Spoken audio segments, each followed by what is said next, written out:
스토리텔링 성경 사도행전 제3장 베드로의 전도 활동. 소제목입니다. 베드로가 하반신 장애인을 고치다. 자, 우리 기도하러 성전으로 올라가세. 어느 날 오후 3시에 정기적인 기도 시간에 맞추어 베드로와 요한은 하나님께 기도드리기 위해서 예루살렘 성전으로 올라갔습니다.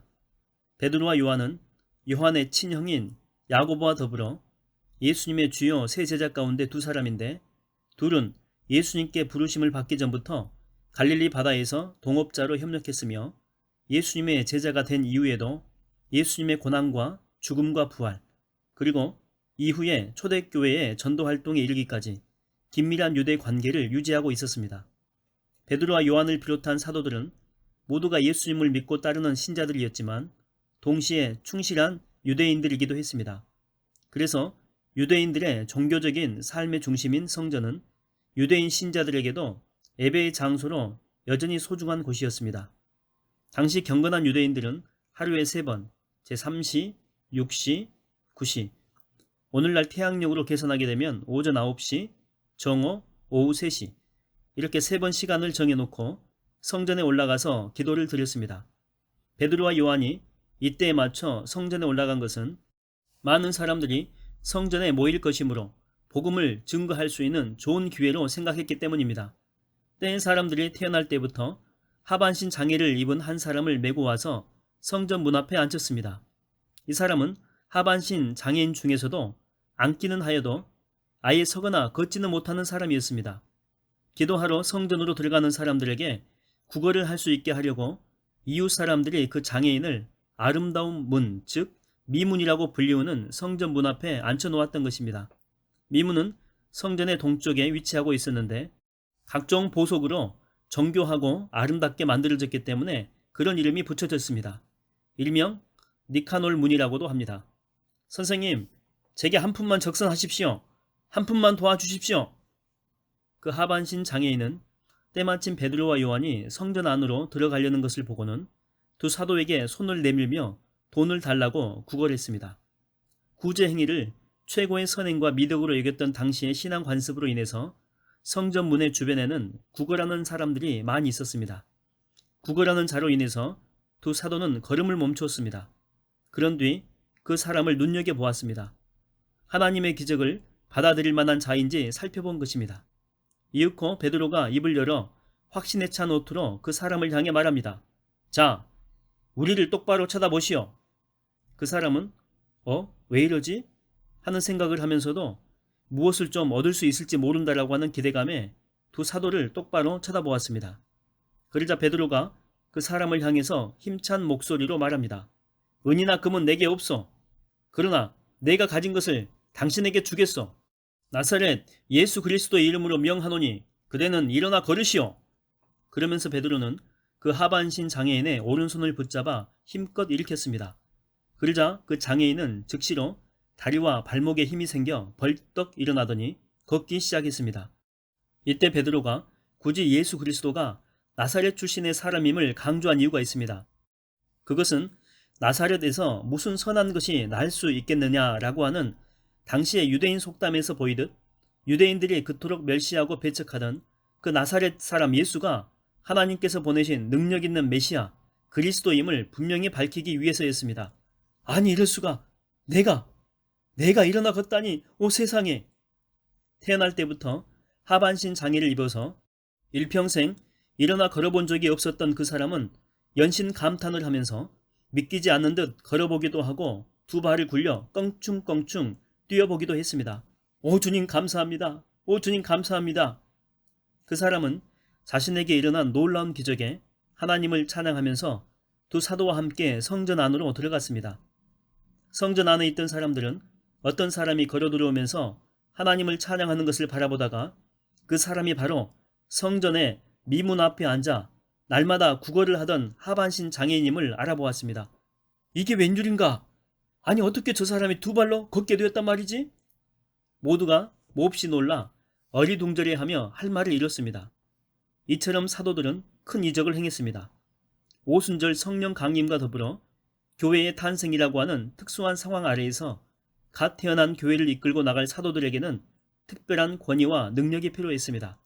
그래서 하나님은 사도들의 권위를 보장해 주기 위해서 그들에게 표적과 기사와 능력을 행할 수 있게 하셨던 것입니다. 소제목입니다. 베드로가 솔로몬 행각에서 설교하다. 평생을 일어나 걸어본 적이 없는 하반신 장애인으로 살다가 하나님의 능력으로 기적적으로 고침받는 그 사람은 베드로와 요한의 제자라도 되려는 듯 두 사도를 붙잡고 그들 곁에 바짝 붙어 다녔습니다. 뭐라고? 미문에 앉아 구걸하던 그 하반신 장애인이 일어나 걷게 되었다는 말이지? 세상에. 자네는 그런 일이 있을 수 있다라고 생각하는가? 정말이네. 내가 두 눈으로 똑똑히 보았다니까? 소문을 듣는 사람들마다 크게 놀라서 고침받은 그 사람을 직접 만나려고 그 사람이 있다는 솔로몬 행각으로 모여들었습니다. 이곳은 예루살렘 성전의 동편에 위치한 대리석으로 지은 행각인데 솔로몬 왕이 세웠다고 해서 그렇게 불렸습니다. 소문을 들은 사람들이 솔로몬 행각으로 많이 몰려들자 베드로가 복음 전파에 좋은 기회라고 여기고 사람들을 향해서 설교합니다.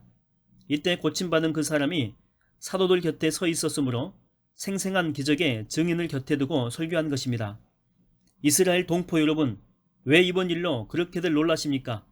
마치 우리에게 큰 능력이나 깊은 신앙이 있어서 이 사람을 걷게 한 것처럼 왜 그렇게 우리를 쳐다보십니까? 때의 사람들은 하반신 장애인에게 놀라운 기적의 능력을 베푼 베드로와 요한을 위대한 선지자들로 여기고 크게 우러러보고 있었습니다. 그래서 베드로는 본격적인 설교를 하기에 앞서 하반신 장애인을 일으킨 이적은 자신들의 능력에 의해서가 아니라 오로지 하나님의 능력에 의한 것임을 강조한 것입니다. 여러분, 아브라함과 이삭과 야곱의 하나님, 곧 우리 조상들의 하나님께서 자신의 종 예수를 영광스럽게 하시려고 이런 놀라운 일을 베풀어 주셨습니다. 여러분은 예수를 넘겨주어 십자가에 죽게 했습니다. 도리어 총독 빌라도는 예수를 풀어주려고 했는데도 여러분들이 기어코 그것을 거부했습니다.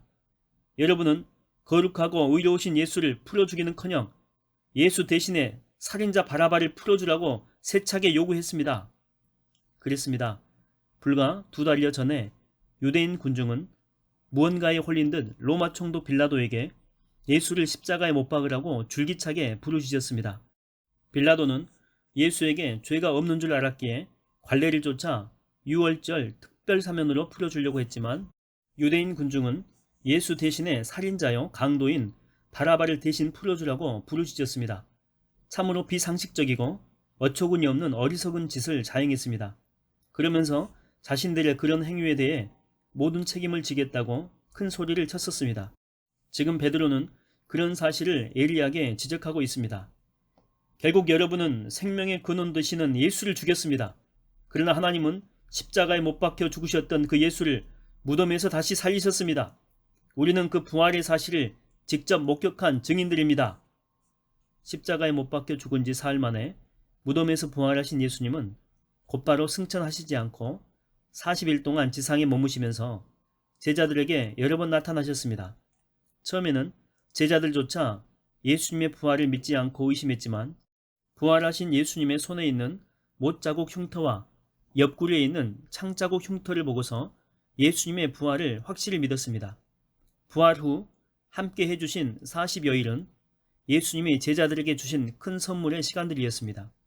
그래서 나약한 겁쟁이들이 부활의 생생한 증인들이 될 수 있었습니다. 고침받은 사람을 곁에 둔 채 솔로몬 행각에서 행해진 베드로의 열정적인 설교는 계속 이어집니다. 여러분도 잘 알다시피 제 곁에 있는 이 사람은 본래 일어서지도 걷지도 못하는 선천성 하반신 장애인이었습니다.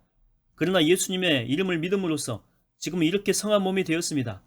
이 사람에게 이런 완전한 치유가 일어난 것은 오직 예수님에게서 비롯되는 믿음의 힘 때문입니다. 베드로는 선천성 하반신 장애인을 일으켜 걷게 한 놀라운 기적은 결코 자신의 능력으로서가 아니라 오직 예수님의 능력에서 비롯된 것임을 밝히 일러주었습니다. 베드로는 성령으로 충만해져서 더욱 열정적으로 설교합니다. 형제들이여, 여러분의 지도자들처럼 여러분 역시 제대로 알지 못하고 무지한 가운데서 예수님을 못 박아 죽였다는 것을 나는 잘 알고 있습니다. 일찍이 하나님께서 선지자들을 통해서 예수 그리스도께서 고난을 받으실 것이라고 미리 선포하셨던 것을 그런 식으로 이루신 것입니다. 유대인들은 예수님이 메시아인 줄 알지 못하고 그분을 십자가에 못 박아 죽였다고 베드로는 그렇게 말했습니다. 그렇다면 알지 못하고 범한 죄는 죄라고 볼 수 없습니까? 그렇진 않습니다. 몰랐다는 것이 면책의 사유가 될 수는 없습니다. 알았든지 몰랐든지 유대인들은 메시아를 죽이는 끔찍한 죄를 이미 범했습니다. 그러므로 지은 죄에 대해서 반드시 회개해야만 합니다.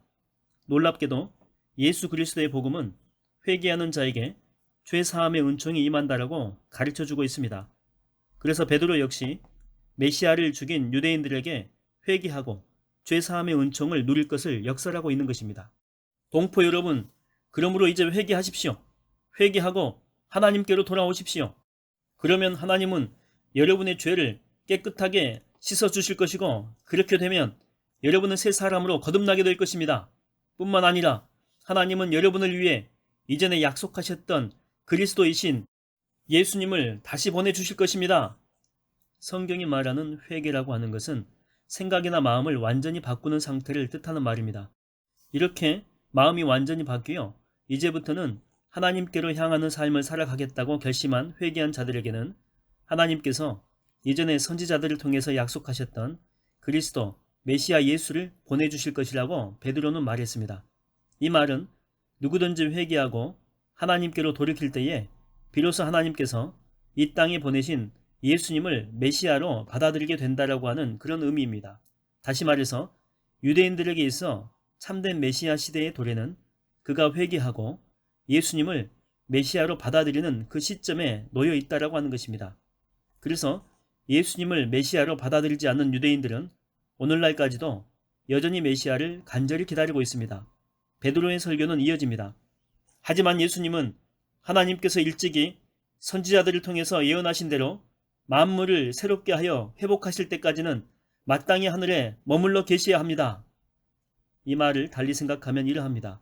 지금 예수님은 승천하셔서 하늘에 머물러 계시는데 아버지 하나님께서 만물을 새롭게 회복하시면 다시금 하늘에서 이 땅으로 임하실 것이라고 하는 그런 의미입니다. 이는 곧 예수님의 재림을 가리키고 있습니다. 그러니까 만물이 회복된 때에 예수님이 재림하시고 동시에 예수님의 재림으로 인해서 만물의 회복이 온전히 완성이 되는 것입니다. 여기서 회복이라고 하는 말에 주목하십시오. 성경이 말하고 있는 회복이라고 하는 것은 하늘과 땅에 있는 모든 것들이 예수 그리스도 안에서 전부 하나로 통일되어 그 지음받은 바 본래의 목적대로 하나님을 사랑하고 그분의 말씀에 순종하는 상태를 일컫습니다. 이 내용은 에베소서 1장 10절에 나와 있습니다. 그리하여 마침내 모든 죄와 불의가 사라지고 오직 의로움이 거하는 바 새 하늘과 새 땅이 완성되는 지극히 복스러운 상태가 된다라고 하는 것입니다. 이 말씀은 계시록 21장 1절에 나와 있습니다.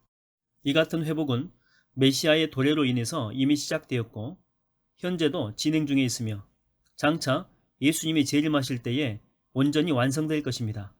이제 베드로는 만물의 회복을 완성시키실 예수님이 오래전에 구약 성경에서 예언된 그 선지자요, 그 메시아임을 입증하기 위해서 유대인들이 가장 존중하는 모세의 글을 인용하고 덧붙여 사무엘도 언급하고 있습니다.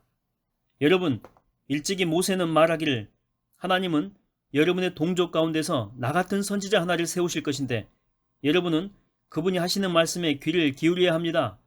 만일 그분의 말씀에 따르지 않는 사람은 하나님의 백성이 되지 못하고 멸망에 이르게 될 것입니다. 라고 말했습니다. 또한 사무엘을 비롯한 구약의 모든 선지자들도 우리 시대에 일어나고 있는 일을 예언하였습니다. 여기서 베드로가 인용한 모세의 글은 신명기 18장 15절과 19절의 말씀을 의역한 것입니다. 당시 모세가 언급한 나 같은 선지자는 1차적으로는 모세 이후에 이스라엘 백성을 인도할 큰 지도자들을 가리키는 말이지만 궁극적으로는 하나님 백성의 참된 지도자로서 모든 선지자들 중에 선지자이신 메시아 예수를 가리키는 말입니다. 그런데 성경의 기록상 선지자 사무엘이 메시아 예수에 대해서 분명하게 적용할 수 있는 어떤 예언을 했던 것은 아닙니다. 다만 사무엘은 하나님의 뜻에 따라 다윗에게 기름을 부어 이스라엘의 왕이 되게 하면서 그의 왕국과 관련된 여러 예언을 했는데 그런 예언들이 장차 다윗의 후손으로 오실 메시아 예수에 의하여 궁극적인 성취를 보게 되었다라고 하는 것입니다. 모세와 사무엘 외에 선지자 이사야, 다니엘, 미가, 그리고 다윗 같은 경우에는 아주 명확하게 메시아 예수에 관해서 예언하였습니다. 그런 예언들을 메시아 예언이라고 일컫는데 성경을 읽다 보면 그런 메시아 예언들이 도처에 나타나게 됩니다. 이제 베드로는 솔로몬 행각의 설교를 마무리 짓습니다. 동포 여러분, 여러분은 선지자들의 자손이며 하나님이 여러분의 조상들과 맺으신 언약의 상속자들입니다. 과연 하나님께서 일찍이 아브라함에게 말씀하시기를 땅 위의 모든 사람들이 너의 후손으로 말미암아 복을 받게 되리라고 하였습니다. 그래서 하나님은 자기 종 예수 그리스도를 택하시고 세우셔서 가장 먼저 여러분에게 보내신 것입니다. 그것은 여러분 각자를 악한 길에서 돌이키게 함으로써 여러분 모두가 복을 받도록 하기 위해서였습니다. 베드로가 소개하고 인용한 아브라함, 모세, 사무엘 같은 이들은 모든 유대인들이 하나같이 존경하고 추앙하는 인물들입니다. 결국 베드로는 예수 그리스도를 통한 하나님의 구원 사역이 선지자들의 자손이며 언약의 상속자들인 유대인들에게 가장 먼저 임했다는 사실을 일깨워주면서 그런 은총의 구원 사역을 알지 못하고 하나님이 보내신 메시아 예수를 십자가에 못 박아 죽인 동족 유대인들에게 무엇보다 먼저 회개할 것을 촉구하고 있는 것입니다. 메시아 예수를 죽인 죄에 대해서 진심으로 회개하고 예수를 구주로 영접하면 죄사함의 은총을 입을 뿐만 아니라 하나님께서 베푸시는 복을 받게 될 것이라고 역설하였습니다. 그렇다면 그 복은 무엇일까요? 메시아 예수를 믿음으로 말미암는 이 구원과 영생입니다. 솔로몬 행각에서 선포한 베드로의 성령 충만한 설교는 듣는 이들의 가슴과 가슴 속에 깊숙이 파고들었습니다. 그리하여 회개하고 세례받는 자들이 많이 생겼고 그 결과 신자들의 수요가 나날이 증가하였으므로 교회가 크게 흥왕하였습니다. 예수님의 선교 명령대로 복음 전파의 힘찬 물결이 예루살렘에서부터 출렁이며 파도치기 시작했습니다.